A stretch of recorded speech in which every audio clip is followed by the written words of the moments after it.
नानी का घर सबसे अच्छा।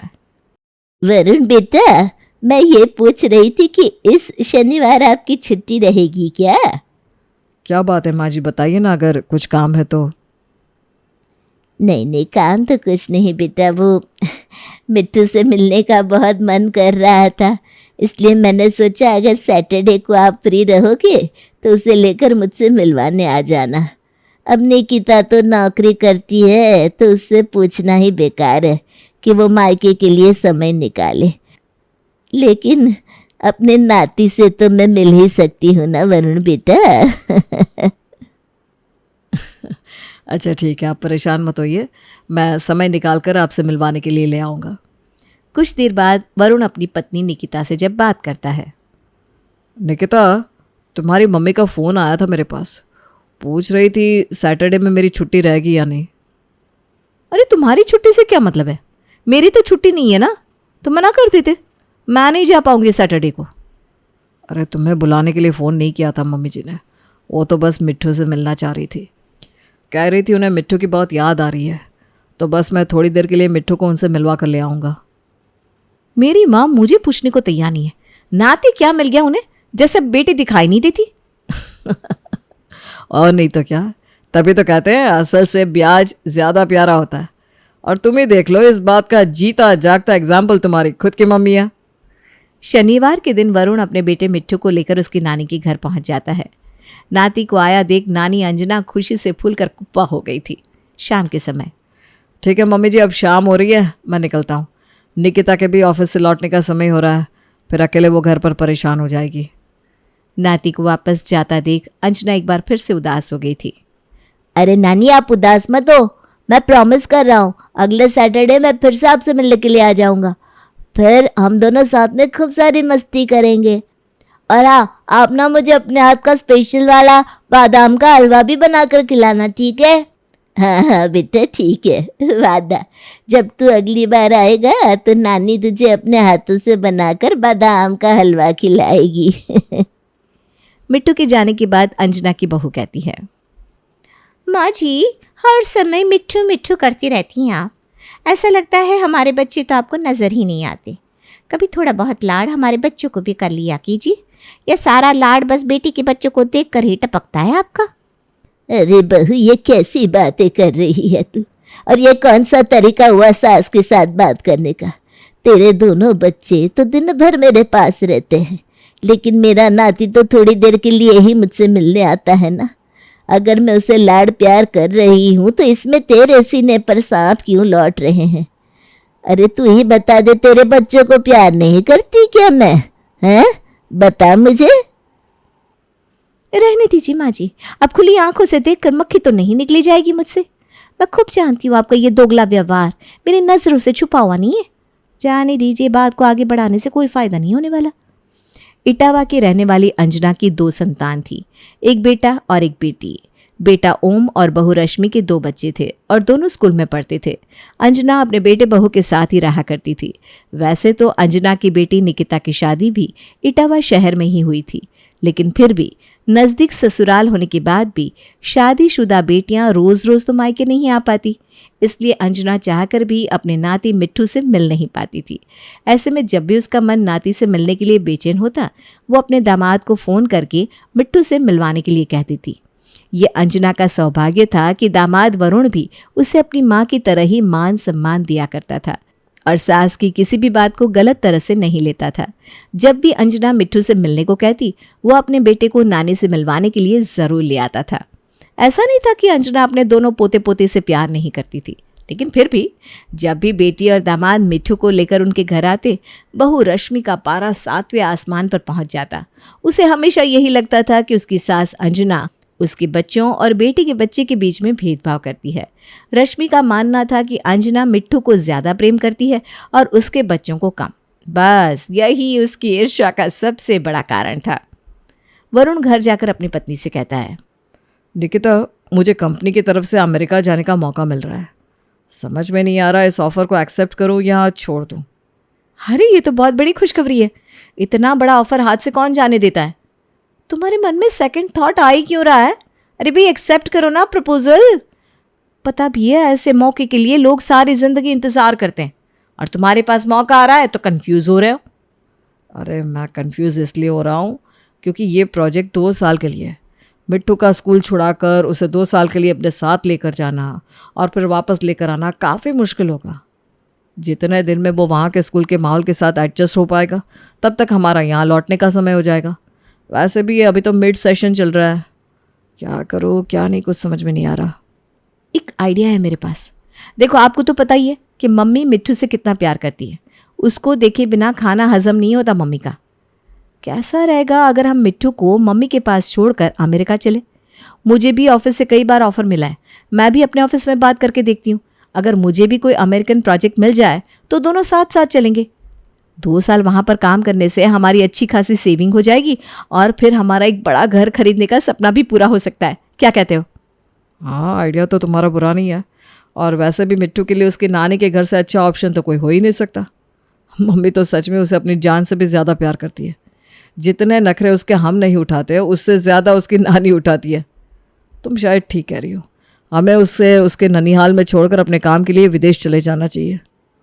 वरुण और निकिता दोनों अमेरिका जाने का फैसला ले लेते हैं और अपने बेटे को 2 साल के लिए अंजना के पास छोड़ देते हैं। निकिता और वरुण के अमेरिका जाने के बाद अच्छी बात है, खुद तो दोनों के दोनों मटर गश्ती करने विदेश चले गए और अपना बच्चा यहाँ हमारे माथे मर गए। अरे ऐसा भी कोई करता है क्या? अपना इकलौता बच्चा ऐसे ही छोड़ दिया। अरे जाना ही था तो अपना बच्चा साथ लेकर जाना चाहिए था, मुझे भी तो कुछ दिन का सुकून मिलता। अरे बहू, अब बड़बड़ाना बंद कर और मिट्टू के लिए ना बच्चों के कमरे में जगह बना दे। ये रहा उसका बैग, उसके कपड़े, खिलौने, सारा सामान बच्चों के कमरे में जमा देना। माँ जी, आपको बहुत शौक था ना अपनी बेटी के बच्चे को पालने का, तो आप उसे अपने कमरे में ही रखकर पालिए। मेरे बच्चों के कमरे में जगह नहीं है, पहले से ही दोनों एक बेड पर सोते हैं, अब इस तीसरे के लिए जगह नहीं है उनके बिस्तर पर। बहू की बात सुनकर अंजना अपने नाती मिट्टू को अपने ही कमरे में सुलाने लगती है। शुरुआत के कुछ दिन तो फिर भी मामी रश्मि चुपचाप थी, लेकिन जैसे जैसे समय बीतने लगता है मिट्टू रश्मि की आंखों में और भी ज्यादा खटकने लगता है। क्या है मिट्टू, ये पूरे कमरे में किताबें क्यों फैलाई हुई है? नहीं मामी, ये सब मेरी किताबें नहीं है, ये तो गट्टू और चिंकी की किताबें हैं। अच्छा, मुझसे बहस करेगा तू? दिखाई तो तुझे भी दे रहा है ना, किताबें गट्टू और चिंकी की है तो क्या हुआ? जल्दी से सारी किताबें उठाकर उनके बैग में रख, और हाँ, अपने साथ साथ आज से उन दोनों का स्कूल बैग भी तू ही लगाएगा। समझ में आई बात? ठीक है मामी, अब नाराज मत होइए, मैं उन दोनों का बैग भी लगा दिया करूँगा। कुछ देर बाद मामी, सबका बैग लगा दिया मैंने। गट्टू चिंकी ने तो दूध भी पी लिया, अब मुझे भी दे दीजिए ना, जोर से भूख लगी है। अच्छा, तो अब मेरे बच्चों की जासूसी करता घूमता है क्या? उन दोनों से तेरी कोई बराबरी नहीं है। अभी दूध खत्म हो गया है, कल सुबह जब दूध आएगा तब तुझे दूध मिल पाएगा। थोड़ी देर में खाना बना रही हूँ, खाकर सो जाना। लेकिन मुझे तो शाम में दूध पीने की आदत है मामी। सारा दिन तो खाली बैठा रहता है, खाली बैठे भूख ही लगेगी ना। थोड़ा काम में दिमाग लगाया कर तो भूख का ख्याल नहीं आएगा। ऐसा कर, जाकर डाइनिंग टेबल और सोफे की डस्टिंग कर दे, चल जा। मामी, मैं डाइनिंग टेबल और सोफे की डस्टिंग कैसे कर सकता हूँ? मुझे डस्ट से एलर्जी है। जितना कहा ना मैंने, चुपचाप से जाकर उतना काम कर, ज्यादा दिमाग चलाने की जरूरत नहीं है।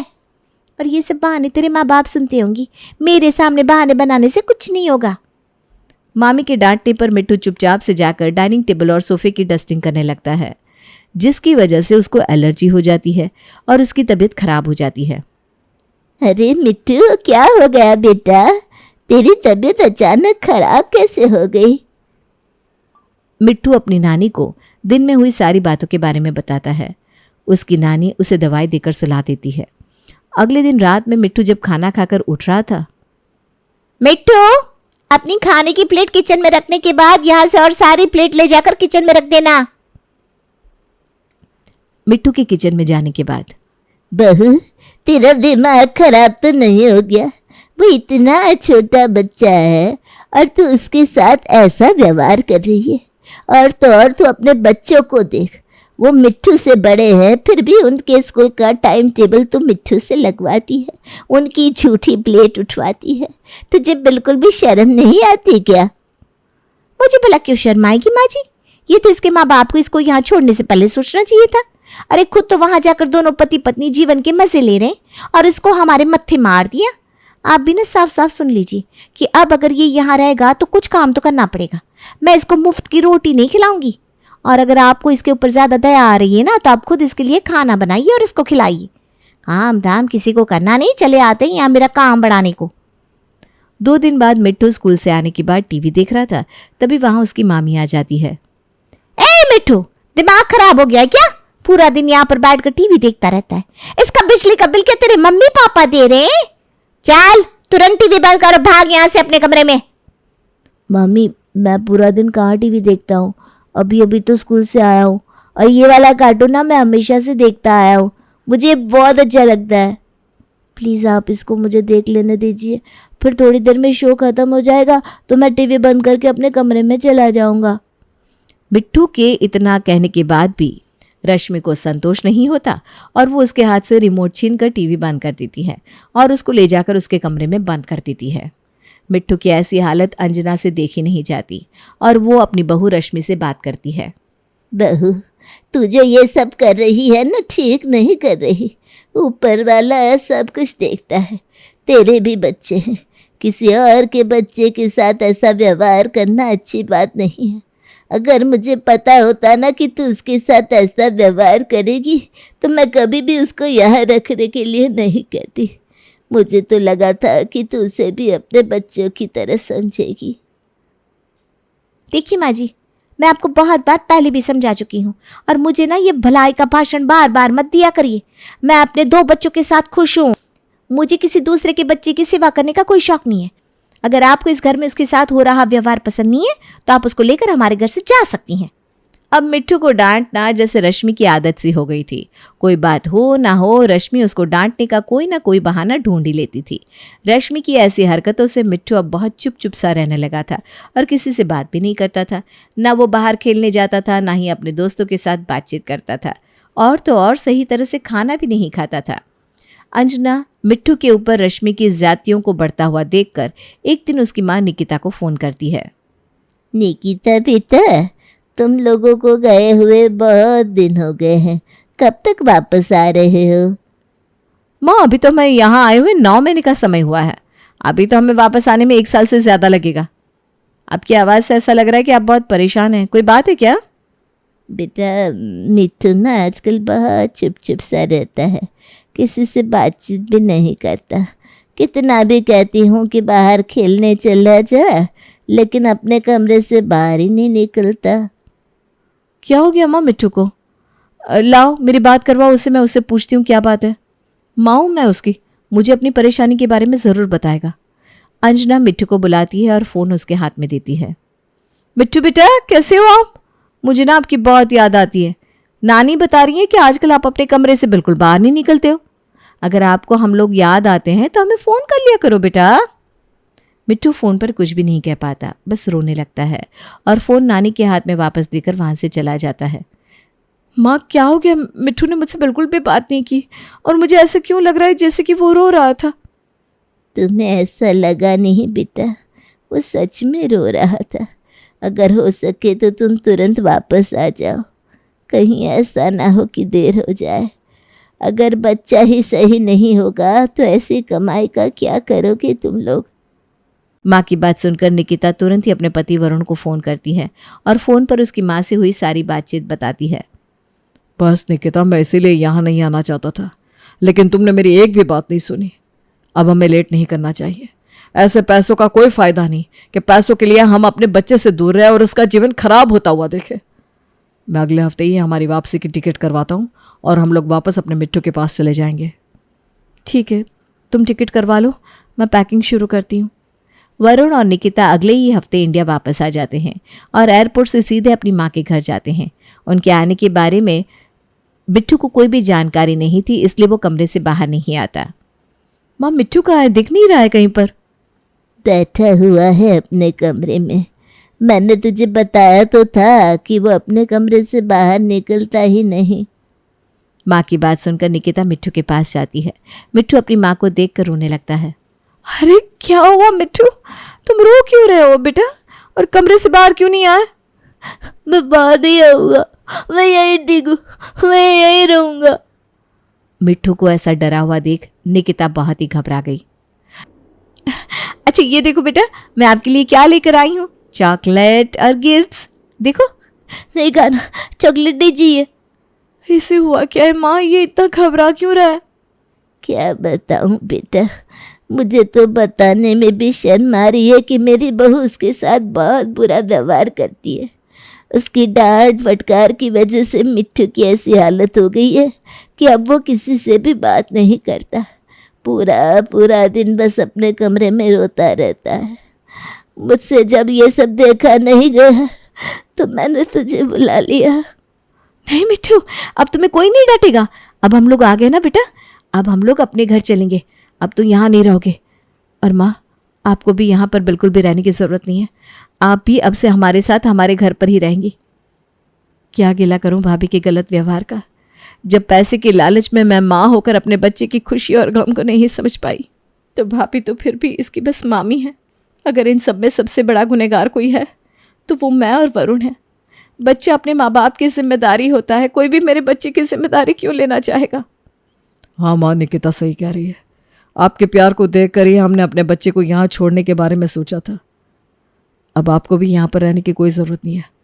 अब मुझे अपने बेटे जैसा ही मानती है ना, तो मेरी बात को मना मत करिए। आपको हमारे साथ ही चलना होगा। ऐसे माहौल में ना मेरा बच्चा रहेगा न मेरी माँ। मिट्ठू बेटा, मुझसे बहुत बड़ी गलती हुई जो मैंने तुझे उस घर में रहने के लिए कहा।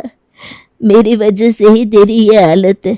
अगर मुझे पता होता कि तेरी मामी तेरे साथ ऐसा व्यवहार करेगी तो मैं तुझे कभी भी अपने घर में आने के लिए नहीं कहती।